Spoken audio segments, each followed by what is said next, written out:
Hello friend, welcome back आपके अपने YouTube channel सच्चे मंत्रा में। मैं हूं पीछे दोस्तों मैं आपको एनडीए नेवी तथा एयरफोर्स के लिए हमारे फिजिक्स वाला बैच फिजिक्स का कोर्स करा रहा था। उसका जो नेक्स्ट टॉपिक है आज लेके आया हूं।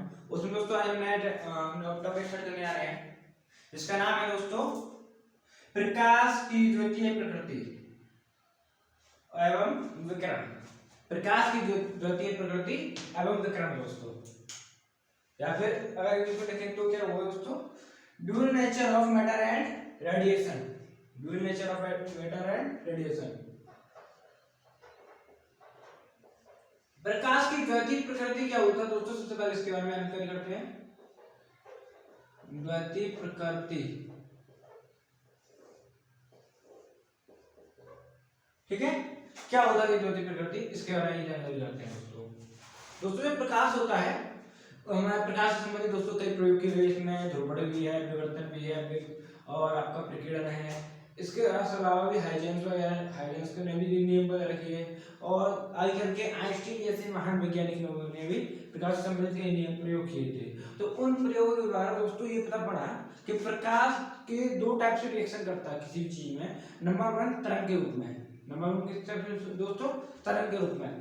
जब दोस्तों ध्रुवण विवर्तन और प्रकीर्णन जैसे प्रयोग हुए तो वहां पर देखा गया कि प्रकाश एक तरंग के रूप में व्यवहार करता है, तरंग के रूप में प्रकाश नेचर अपना दिखाता है, ठीक है। लेकिन लेकिन लेकिन लेकिन लेकिन क्या दोस्तों, जब हमने इसको प्रकाश को प्रकाश जो अभी आज चल रहा है नया प्रकाश वैद्युत प्रभाव के रूप में, कॉम्पटेंट प्रभाव के रूप में और कई चीजों के रूप में देखा, तो ऐसा पता चला कि प्रकाश कण के रूप में, कण के बिंडल होते हैं उनके रूप में एक उनके रूप में प्रकाश वो करता है, क्या नाम है, प्रभाव डालता है, नेचर प्रदर्शित करता है अपना। सबसे पहले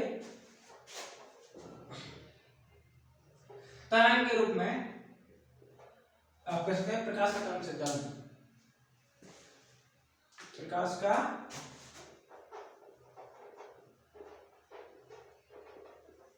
तरंग सिद्धांत,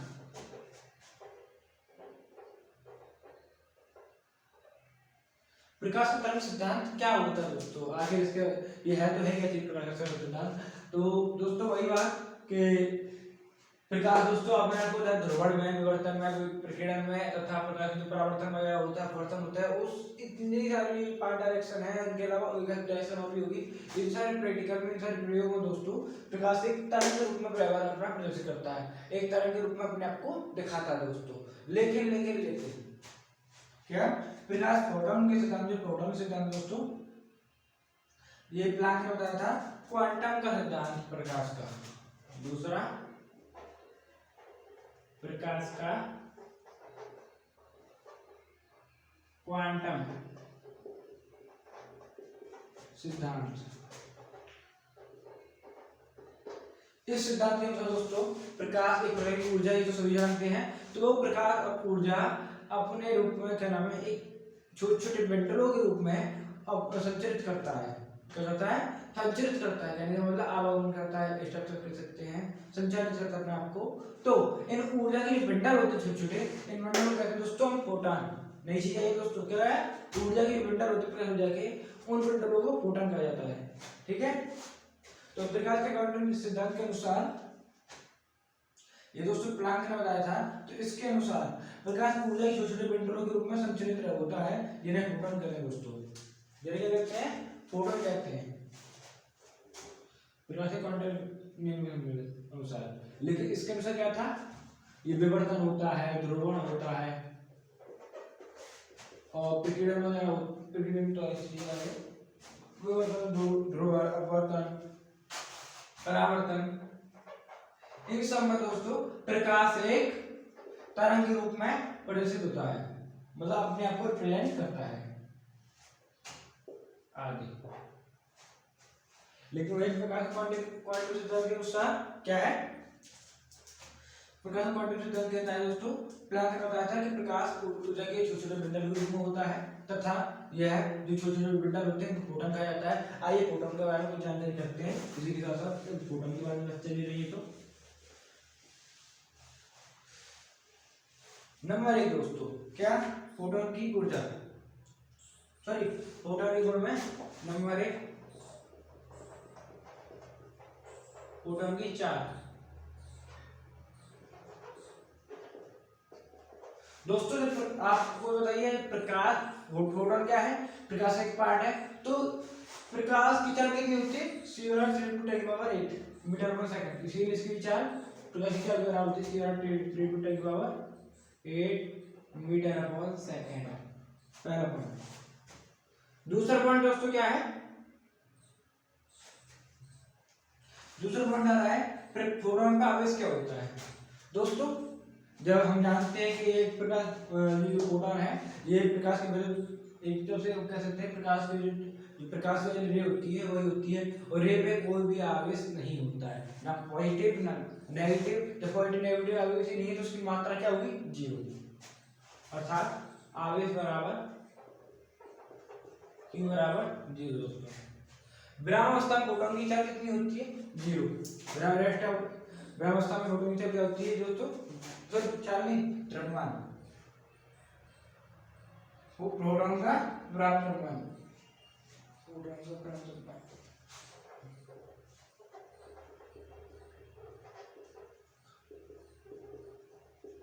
ग्राम द्रव्यमान बराबर 0 होता है। रेस्ट मास कितना होता है, 0 होता है। अक्सर ये वाला क्वेश्चन कई बार आ जाता है, क्वेश्चन फंस जाता है, और बच्चे इस पर कौन कौन सा, किसी में m लिखा होता है, किसी में और कुछ भी अन्य चीज लिखी होती है जो अन्य पार्टिकल के लिए यूज होते हैं, लेकिन जो शून्य को ना लिख के उन पर क्लिक कर देते हैं और उनका आंसर गलत हो जाता है, जिससे उनको माइनस मार्किंग के तहत अपना खामियाजा भी भुगतना पड़ता है दोस्तों, ठीक है। और दोस्तों जो प्रोटॉन का गतिज द्रव्यमान होता है वो होता है m बराबर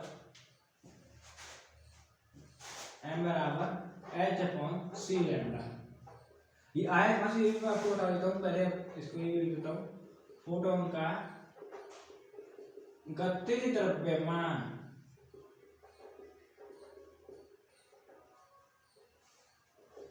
फोटोन कितने दोस्तों, क्या गतिज द्रव्यमान, ये क्या होता है दोस्तों, अब मैं पहले आपको बता देता हूँ थोड़ा सा देखिए। हम जानते दोस्तों m बराबर ev बराबर mc², यह टाइपिंग नियम किया था। उसके बाद अलावा जो E होता है मैं भी आपको बताऊंगा E बराबर hμ होता है। आप hv लिखें या hμ लिखें, बात लिखी है, बराबर म्यू का मान कितना होता है, Sc/λ। ये म्यू की वैल्यू है दोस्तों, आप भी कर सकते, कोई दिक्कत नहीं, आवृत्ति होती है, ये अचानक प्लानिंग में कम होता है। अब इन दोनों कंडीशन को बराबर लिखेंगे तो mc² बराबर Sc/λ, c से c² लिखते हैं, m बराबर h/c लैम्डा दोस्तों। तो m बराबर h/c लैम्डा वही यहाँ पे निकल के आया है। इस वाली डायरेक्शन से दोस्तों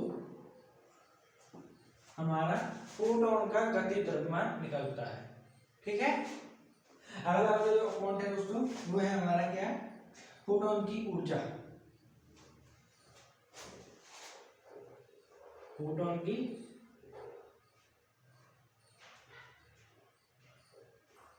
ऊर्जा दोस्तों, ये वाला जो समीकरण है ये है द्रव्यमान ऊर्जा समीकरण। कौन सा, द्रव्यमान और ऊर्जा समीकरण पर बेस होता है दोस्तों। यहाँ द्रव्यमान m को डिपेंड कर रहा है और ऊर्जा E से डिपेंड कर रही है। लेकिन ये वाला समीकरण क्या है, ये वाला समीकरण दोस्तों फोटोन की ऊर्जा के लिए फॉर्मूला होता है। फोटोन की ऊर्जा कितनी होती है, E बराबर होती है दोस्तों hμ। म्यू बराबर दोस्तों आप लिखेंगे c/λ, तो यहाँ पे कौन आता है hc/λ, ठीक है। फोटोन की ऊर्जा E बराबर hμ, और hμ म्यू बराबर आप लिखेंगे c/λ, तो इसकी ऊर्जा जाएगी E बराबर hc/λ। यहाँ पे दोस्तों जो h है वो हमारा क्या है, प्लांक नियतांक है। क्या दोस्तों, प्लांक नियतांक। यह जो h है, ये h हमारा प्लांक नियतांक है। अक्सर इस पर क्वेश्चन आते हैं। और इसके बाद अगला वाला पॉइंट है जो इसी संबंध में कराऊंगा, तो देखिएगा, वो होता है प्रकाश विद्युत प्रभाव। अगला वाला पॉइंट है तो दोस्तों, अगली चीज दोस्तों इसमें फोटोन का संवेग। फोटोन का संवेग P से रिप्रेजेंट करते हैं दोस्तों इसको। P बराबर क्या होता है दोस्तों, mv, ठीक है। अब मैं जल्दी जब लिखाता हूँ आपको इसके बारे में भी इधर बताता हूँ। दोस्तों आप जानते होंगे P बराबर क्या होता है, mv बराबर mc का दोस्तों इसको P बराबर mc, m का मान यहाँ से उठा के रखिए इसमें, तो h upon c lambda into c, c से c खत्म, h अपॉन लैम्डा, ये P का मान, तो यहाँ से निकलता है h अपॉन लैम्डा। ठीक है दोस्तों, एक फॉर्मूले को कई फॉर्मूलों को मिला करके हम नए नए फॉर्मूले बनाते हैं, इसी का नाम फिजिक्स है दोस्तों। क्या है, पुराने फॉर्मूलों को मिला करके नए फॉर्मूले को बनाना, यही फिजिक्स हमारा फिजिक्स कहलाता है। ये दोस्तों संवेग का फॉर्मूला इससे आया, गति द्रव्यमान का फॉर्मूला इससे आया भाई, ये तीन कॉन्सेप्ट थी, और ये से दोस्तों कब कॉन्सेप्ट पाए थे, बीच में क्वेश्चन कभी न्यूमेरिकल आ जाते हैं, इसके न्यूमेरिकल वगैरह फॉर्मूले होते हैं उन पे। ठीक है, तो आप फॉर्मूले तथा कॉन्सेप्ट दोनों को क्लियर रखें ताकि आपको कोई आपको स्क्रीनशॉट ले लीजिए दोस्तों।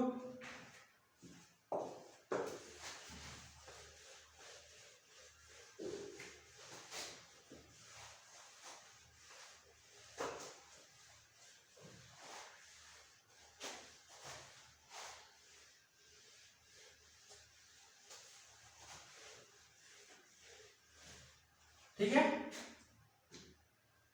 अगली चीज दोस्तों उसमें हमारी प्रकाश विद्युत प्रभाव। क्या, प्रकाश विद्युत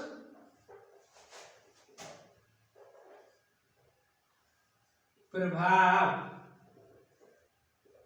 ये क्या होता है, आइए इसके बारे में आगे करते हैं दोस्तों। अब देखिए समझने वाली चीज, ठीक है, ये कोई का आप कह सकते हैं प्लेट है, ठीक है, अब इस पर प्रकाश ऊर्जा फोटोन के रूप में, किसके रूप में, फोटोन के रूप में, फोटोन के रूप में पड़ती है, तो इसमें जो इलेक्ट्रॉन होते हैं, इसमें जो इलेक्ट्रॉन होते हैं, ये इलेक्ट्रॉन दोस्तों जो बाहरी इलेक्ट्रॉन होते हैं, इस तरह की बात कर रहा हूँ, जो आप कह सकते हैं एक टाइप से ये बत्ती कह सकते हैं इसको, या फिर कोई सब वस्तु कह सकते हैं। ठीक है, तो इस वस्तु में जो पॉजिटिव इलेक्ट्रॉन होते हैं इसकी तल पर और जो प्लेट सतह पर, तो वहां पर क्या होता है, सबसे बारीक अक्षर में ये इलेक्ट्रॉन दोस्तों एक आवृत्ति होती है, उस आवृत्ति के साथ ये इलेक्ट्रॉन न्यूक्लियस से बंधे होते हैं तथा एक निश्चित आवृत्ति, क्या दोस्तों क्या बोला मैंने, एक निश्चित आवृत्ति के ऊपर अगर इन्हें आवृत्ति दे दी जाए तो उस आवृत्ति के कारण फिर ये दोस्तों मूवमेंट करने लगते हैं, अर्थात इधर से उधर जाने लगते हैं। ठीक है, मूवमेंट आ जाएगा इधर को, तो जो फोटोन होता है, फोटोन और इलेक्ट्रॉन की दोस्ती होती है। एक फोटोन दोस्तों एक इलेक्ट्रॉन से हमेशा दोस्ती करता है, जैसे कि मान लीजिए अगर ये फोटोन किसी इलेक्ट्रॉन से दोस्ती करता है तो इसके साथ भाग जाएगा। अच्छा, फोटोन और इलेक्ट्रॉन दोनों दोस्ती करके दोनों मूवमेंट करने लगते हैं। अब मूवमेंट करने के लिए क्या चाहिए, मान लीजिए इसको चाहिए 500 रुपए, कितने, 500 रुपए चाहिए, समझने वाली बात है, देखिए 500 रुपए चाहिए, इसके पास 500 ही है, इसके पास कितने हैं, 500 ही है, तो सबसे पहले ये भी आएगा तो 500 रुपए इसको दे देगा, 500 रुपए रख लेगा, थोड़ी देर बात करेगी तो बाहर निकाल देगा, चल आगे अपना काम कर। ठीक है, तो वो इतना 500 रुपए से क्या है दोस्तों, कुछ देर के लिए बात ही करेगा। आप कैसे सोच सकते हैं तरफ से, उसी टाइप से तो मैं कहना चाह रहा हूँ कि फोटोन आता है तो यहाँ पर इलेक्ट्रॉन से दोस्ती कर लेता है, उसके कारण इलेक्ट्रॉन जो मुक्त इलेक्ट्रॉन होते हैं वो आपस में गतिशील हो जाते हैं। ठीक है, तो यहाँ पर जो E बराबर मैंने क्या बोला, प्रकाश ऊर्जा के रूप में आता है, अर्थात फोटोन के रूप में आता है, और जो E होती है इसकी जो ऊर्जा होती है E बराबर होती है h म्यू, यहाँ पे इलेक्ट्रॉन इसकी गति करने लगता है, क्या करने लगता है दोस्तों, इलेक्ट्रॉन गति करने लगता है। जब किसी धातु की सतह पर एक निश्चित आवृत्ति का प्रकाश डाला जाता है, आगे भी जो मैं कह रहा हूँ एक निश्चित आवृत्ति का प्रकाश डाला जाता है, तो क्या होगा दोस्तों, एक निश्चित आवृत्ति का प्रकाश डाला जाता है तो धातु की सतह से इलेक्ट्रॉन का उत्सर्जन होने लगता है। इस घटना को प्रकाश विद्युत प्रभाव कहते हैं। जब किसी धातु की सतह पर एक निश्चित आवृत्ति या एक निश्चित उस आवृत्ति से अधिक उस आवृत्ति से अधिक आवृत्ति का प्रकाश डाला जाता है तो उस धातु की सतह पर उपस्थित इलेक्ट्रॉन मूवमेंट करने इलेक्ट्रॉन उनसे उत्सर्जन होने लगते हैं। आप क्या कह सकते हो, मूवमेंट करने लगते हैं। ये घटना दोस्तों प्रकाश वर्धक प्रभाव कहलाती है। आपने क्या नोट किया कि यहाँ पर जो क्या नाम है डाला जा रहा है तो मूवमेंट कर रहे हैं, डाला जा रहा है इसलिए मूवमेंट कर रहे हैं। तो यहाँ से एक चीज पता पड़ती है, एक निश्चित आवृत्ति है, आवृत्ति से ज्यादा का प्रकाश डालेंगे, अर्थात जो आपतित प्रकाश की तीव्रता होगी, आपतित प्रकाश की जो तीव्रता है, आपतित प्रकाश की तीव्रता है म्यू माना हमने, वो ग्रेटर देन होगी या फिर इक्वल टू होगी किसके, म्यू नॉट के। म्यू नॉट क्या है दोस्तों, एक निश्चित आवृत्ति है। म्यू नॉट क्या है दोस्तों, यहाँ पर एक निश्चित आवृत्ति है और इस निश्चित आवृत्ति को कहते हैं दोस्तों हम देहली आवृत्ति। देहली आवृत्ति किसे कहते हैं, एक निश्चित आवृत्ति जिससे ऊपर अगर आपके प्रकार की तीव्रता हो, तीव्रता नहीं कह सकते हम, आवृत्ति हो, आपके प्रकार से आवृत्ति हो, तो उस धातु की सतह में उपस्थित इलेक्ट्रॉन मूवमेंट करने लगते हैं अर्थात उत्सर्जित होने लगते हैं। आवृत्ति, आवृत्ति नहीं कह सकते इसको, इसको क्या करेंगे दोस्तों, इसको कहेंगे, हाँ आवृत्ति सही है, निश्चित प्रकार की आवृत्ति सही है, कोई दिक्कत नहीं। तो म्यू इक्वल टू और म्यू ग्रेटर देन और इक्वल टू म्यू नॉट होना चाहिए। यहाँ म्यू नॉट क्या है दोस्तों, हमारा देहली आवृत्ति है, देहली आवृत्ति है। ये पॉइंट आपको समझ में आ गया होगा। अब देखिए दोस्तों, हम जानते हैं तरंग दैर्घ्य, तरंग दैर्घ्य क्या होता है, इसका उल्टा होता है, म्यू बराबर सी अपॉन तरंग दैर्घ्य होता है, इसीलिए mu equal to mu proposal 1 upon lambda. इस फॉर्मूले से आपको डायरेक्ट समझ में आई, ठीक है। तो यहाँ पर देखिए तरंग दैर्घ्य जितना ज्यादा जबकि आवृत्ति जितनी कम होगी तरंग दैर्घ्य उतना ही ज्यादा होगा, ठीक है। तो यहाँ पे तरंग दैर्घ्य यहाँ पे एक और समीकरण बनता है, वो ये बनता है, अर्थात देहली जो आवृत्ति है वो जितनी ज्यादा होगी, देहली पर आवृत्ति नहीं, देहली जो तरंग दैर्घ्य है, ये जो देहली आवृत्ति हुई, ये देहली तरंग दैर्घ्य, देहली तरंग दैर्घ्य को जो हमेशा ज्यादा होना चाहिए, किससे, जो आपतित प्रकाश की तरंग दैर्घ्य है उससे हमेशा या तो बराबर होना चाहिए या ज्यादा होना चाहिए। अक्सर दोस्तों इस पर सवाल आते हैं कॉन्सेप्ट वाले, और लोग ये इसको समझ के भूल जाते हैं, इसको समझ के गलत कर बैठते हैं, क्या कर बैठते हैं दोस्तों, गलत कर बैठते हैं, ठीक है।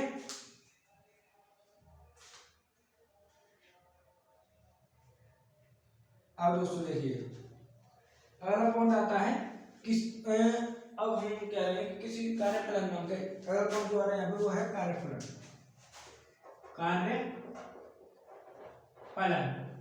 ये क्या होता है दोस्तों, इसको दोस्तों W से पढ़ किया जाता है, W नोट कैसे कह सकते हैं, किसी धातु की सतह से इलेक्ट्रॉन उत्सर्जित कराने के लिए ऊर्जा की आवश्यक न्यूनतम मात्रा को उस धातु का कार्यफलन कहते हैं।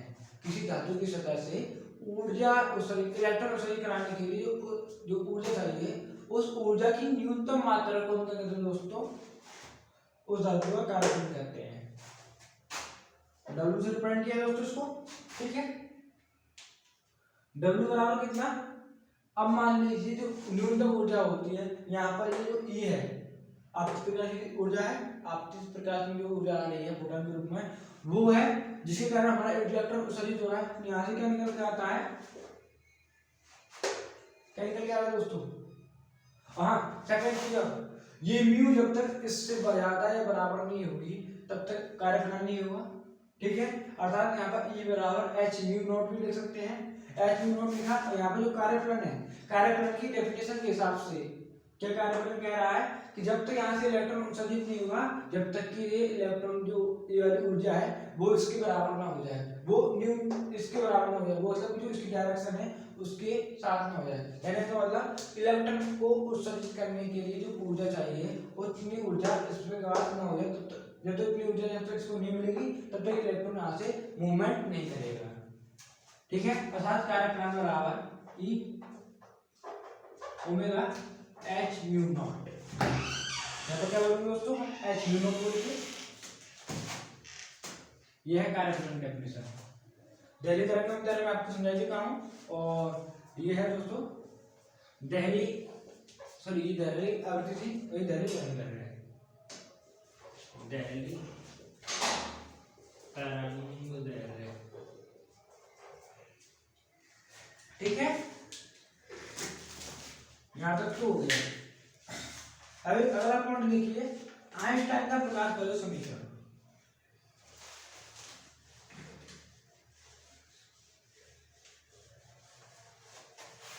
आइंस्टाइन का प्रकाश बल समीकरण। आइंस्टाइन ने प्रकाश बल प्रभाव में थोड़ा सा अलग मूवमेंट कर दिया। क्या मूवमेंट किया मैं आपको बताता हूँ। जो हमने प्रकाश बल प्रभाव पढ़ा उसके अनुसार क्या है, जब ऊपर से यहाँ से जो ऊर्जा मिलेगी इनको फोटोन के रूप में ऊर्जा आएगी तो यहाँ पर इलेक्ट्रॉन उत्सर्जित होने लगते हैं। जो इलेक्ट्रॉन उत्सर्जित होंगे किसी क्रिया के कहेंगे दोस्तों, इलेक्ट्रॉन उत्सर्जित होंगे तो उनको ऊर्जा की जरूरत पड़ेगी। अब वो ऊर्जा दोस्तों क्या कहलाती है, कार्यफलन कहलाती है। आइंस्टाइन ने कहा दोस्तों, जब इलेक्ट्रॉन उत्सर्जित होते हैं तो वो इलेक्ट्रॉन गति भी करते हैं, अर्थात एक यहाँ पे गतिज ऊर्जा भी होती है। क्या होती है दोस्तों, गतिज ऊर्जा भी होती है। अब गतिज ऊर्जा कैसे होती है, और गतिज ऊर्जा कहाँ से आएगी दोस्तों, गतिज ऊर्जा और कार्यफलन, ध्यान रखिए दोस्तों, वो दोनों इसमें हो रहे हैं। गतिज ऊर्जा और कार्यफलन, यहाँ पे लिख देता हूँ, गतिज ऊर्जा एंड कार्यफलन दोनों इसमें हो रहे हैं। वो किसके कारण है, इस ई के कारण, अर्थात इसका मान इन दोनों के योग के बराबर होगा। ये था आइंस्टाइन का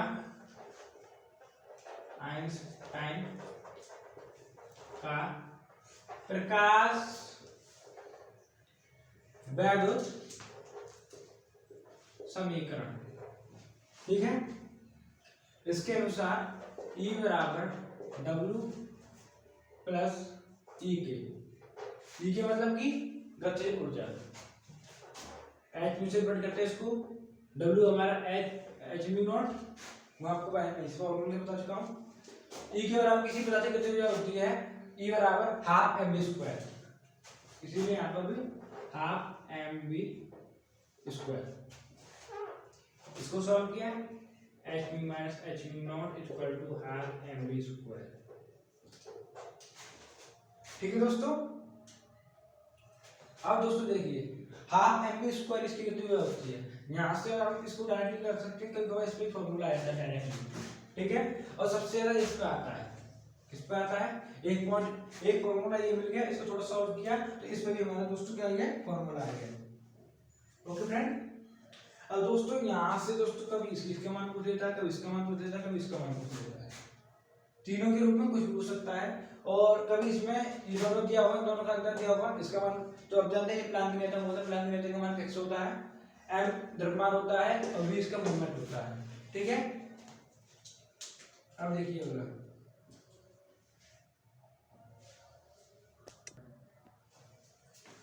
तो दोस्तों ये था हमारा प्रकाश वैद्युत प्रभाव के बारे में पूरी जानकारी जो मैंने जाएंगे दोस्तों मैंने वो आपको देने की कोशिश की है।